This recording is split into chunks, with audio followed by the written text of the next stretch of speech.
तोरे पतार में गे भातर छौड़ा, तोरे पतार में गे भातर छौड़ा। Music by Prince Studio.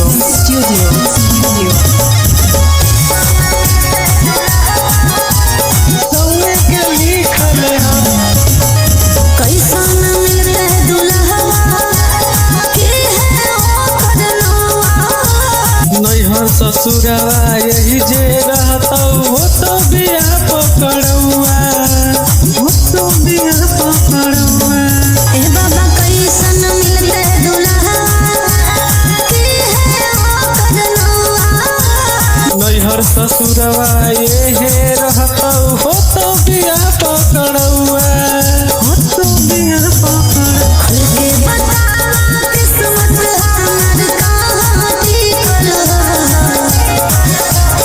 तोरे पतर में गे भातर छौड़ा गौए के लिखल हम।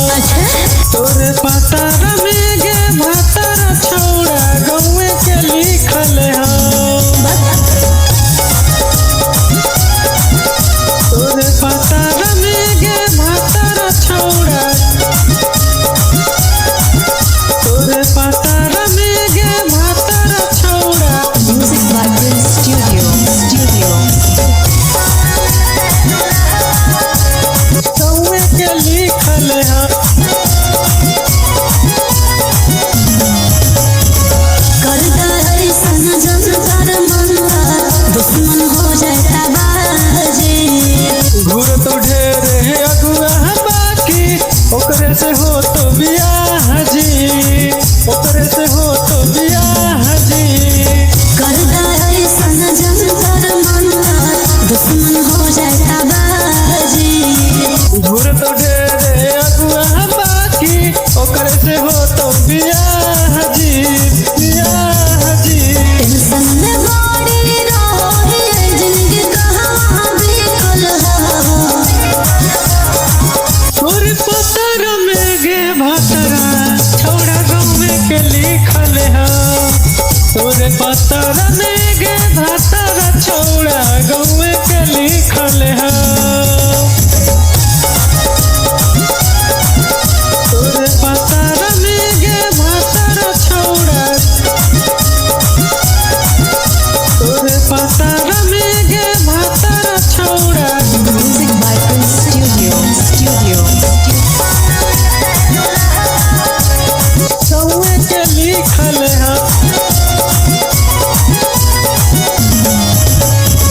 के कलम के सिंदूरवा लगता है बाबा हमर मंगवा। हाँ तो तोरे जतिया पीरिस अंकुश ओकर नामावा, पीरिस ओकर नामावा। के कलम के सिंदूरवा लगता है बाबा हमर मंगवा। हाँ तो तोरे जतिया पीरिस आदित्य ओकर नामावा, नामावा। बोला गोरे लाल बतिया सिखिया कैसे सीखल है। तोरे पतर में गे भातर छौड़ा गौए के लिखल हम। तोरे पतर में गे भातर छौड़ा गौए के लिखल हम।